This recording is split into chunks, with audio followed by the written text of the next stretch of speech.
What is the FITT Principle?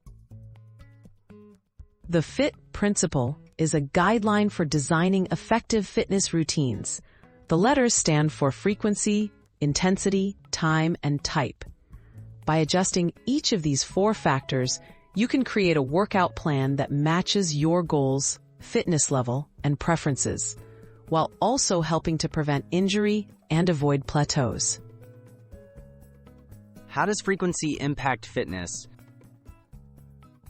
Frequency refers to how often you exercise. This could mean how many days per week you do cardio, strength training, or flexibility work. Finding the right frequency ensures your body gets enough recovery between sessions while providing consistent challenges to improve your endurance, strength, or flexibility. What does intensity mean in exercise? Intensity is how hard you work during an exercise session.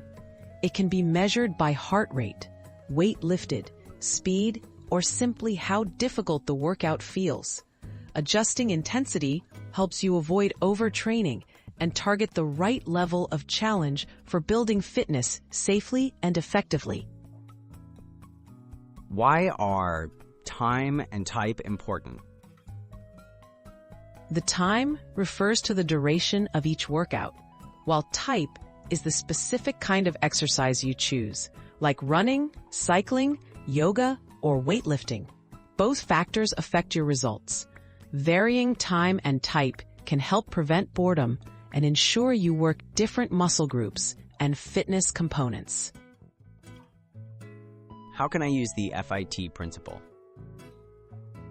To apply the FITT Principle, simply customize the frequency, intensity, time, and type of your activities to suit your goals, whether it's building strength, improving heart health, or increasing flexibility.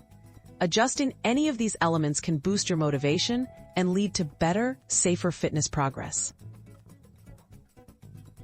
Is the FITT Principle right for everyone? Yes, the FITT Principle can be used by beginners and experienced exercisers alike. The key is to start within your abilities and gradually change your routine as you progress. Consult a fitness professional or healthcare provider if you have health concerns or need help planning a safe, effective program.